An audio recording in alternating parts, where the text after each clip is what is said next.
Hi, and welcome to this new edition of the podcast. Today, along with my partners Jimena Martinez and Hector Velez, we're going to talk about gender equality in different regions of the world. How does gender equality, or the lack of, affect our daily life?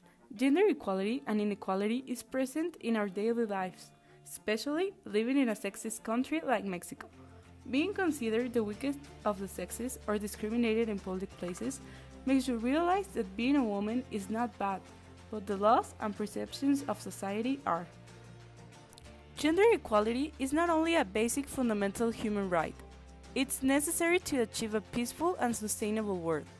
Unfortunately, at the current time, 1 in 5 women and girls between the ages of 15 and 49 have reported experiencing physical or sexual violence by an intimate partner within a 12-month period, and 49 countries currently have no laws protecting women from domestic violence. Since gender inequality is a big problem in the whole world, the United Nations have included this topic in the Sustainable Development Goals. The main objectives of these sustainable goals are: end all forms of discrimination against all women and girls everywhere, eliminate all forms of violence against all women and girls in the public and private spheres, including trafficking and sexual and other types of exploitation, eliminate all harmful practices such as child, early and forced marriage, and female genital mutilation. Recognize and value unpaid care and domestic work through the provision of public services, infrastructure, and social protection policies, and the promotion of shared responsibility within the household and the family as nationally appropriate. In this podcast, we analyze gender equality in 3 different regions: Middle East, Asia, and Europe. First, we're going to talk about Asia, and for this, we interviewed Paulo Ueda. Paulo was born and raised in a Japanese family. He has spent all of his summers in Japan since he was a little boy. He studies at Prepa Tech, and he's given us his perspective in gender equality in Japan. The questions we used were: what do you think about the situation of this country? Do you think the values of the country affect or are helpful in this issue? How does the people see this situation? Do they stand against that, or is it seen as normal? Does the actual situation of the country is affected by the religion or cultural background of the place? Is the government taking action to eradicate the differences between women and men? He thinks that in Japan, the culture is similar as in Mexico. The women are supposed to stay at home and take care of their children, clean or cook, and that the men should be out working and making money to support their families. And even though the situation has improved in the last years, it's still relevant today, because there are a lot of conservative families, even in big cities like Tokyo.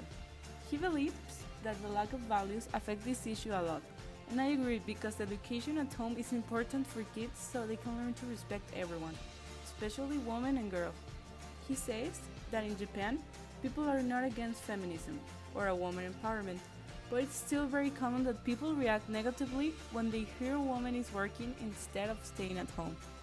He says that religion doesn't affect this issue, but Japanese, as a language, is very sexist. For example, they have different words to say me for men and me for women. He can recall an initiative of the government to eliminate sexism in Japan, but off camera, he says that nowadays, since Japan is a very industrialized country, they are empowering girls to study engineering or business, that were typically careers for men. Now I will leave you with my partner Hector Velez. He is going to talk about gender equality and inequality in the Middle East.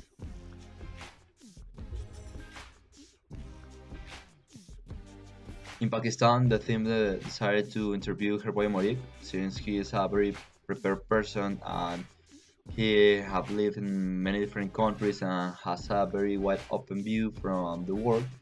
And also because in some moment of his life he knew specifically a woman from Pakistan, and she related some histories from Pakistan to him and how was the situation. So the first question was, what do you think about the situation of this country or how it is the situation? And Herboye answers that Pakistan works with a dual system. This means that one part is the civil law, the government laws, and the other part is the religion laws. And both of them see the woman as if there were less.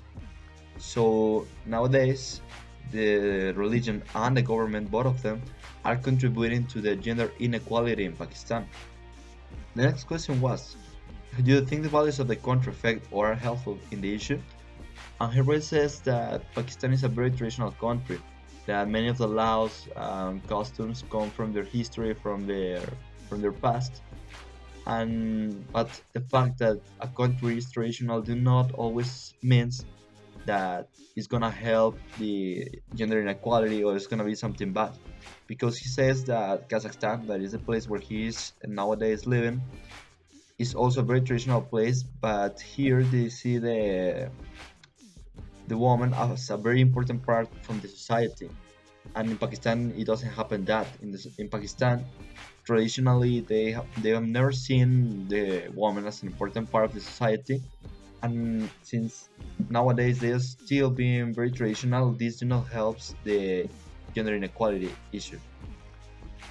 Then Herboyel related us the story from the woman from Pakistan that he met, and he told us that she said that it was very difficult to be a woman in Pakistan because all the society see this as a normal thing, and this actually doesn't help to the situation, because when somebody says something, the people doesn't listen to them because it's already normal in Pakistan that the woman is treated as if they were less. Finally, to answer the last question from the thing that was if the government was taking some kind of actions to change the situation, her boy quotes Martin Armstrong, a writer and economist from the Gulf, where this writer says that it's gonna pass another 100 years until the situation in Pakistan of the gender equality changes.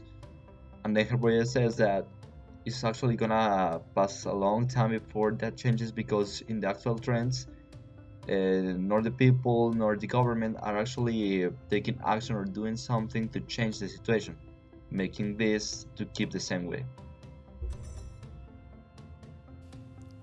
Now, we are going to talk about gender equality in Europe.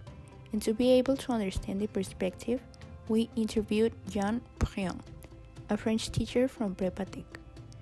Jean was born in France, however, he has been living in Mexico since the past 6 years. And during the interview with Jean, we learned about the perspective of gender equality in France. According to Jean, the situation in France is similar as in most places of the world. There is a difference between women and men. He particularly refers to two situations, job access and money, where it is most likely for men to get a job than for women. And he even mentions that it doesn't matter if a man or a woman have the same job role, the man always gets paid more money than the woman. According to Yen, the values of the country are not really helpful, because France is still being a country where the concept of gender equality is not totally accepted, even though France pretends to be an equality country. In France, there is an injustice feeling about this inequality. Yen mentions that this feeling has been understood by men, but the reality is still being another one, because it doesn't seem to be a real change yet. The cultural and historical background of France keeps affecting the situation, particularly the religion, because it is still being paternalistic, and according to Yen, France is not completely a progressive country at all. Since Yen has been living the past 6 years in Mexico, he doesn't have that much information whether the government is actually taking measures to achieve gender equality or not, but women are standing up for themselves to make a real change in their lives. As far as we have talked about gender equality and its different perspectives in the different regions, we can say that there is still a lot of work to do to eliminate the differences between women and men. Even countries like France or Japan, that we consider to be very liberal or very modern, are still dealing with the daily struggles to eliminate the gaps between women and men. It is our duty as citizens to be informed and to respect everyone that is surrounding us.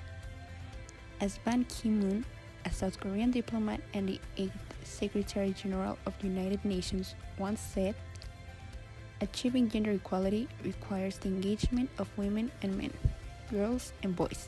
It is everyone's responsibility.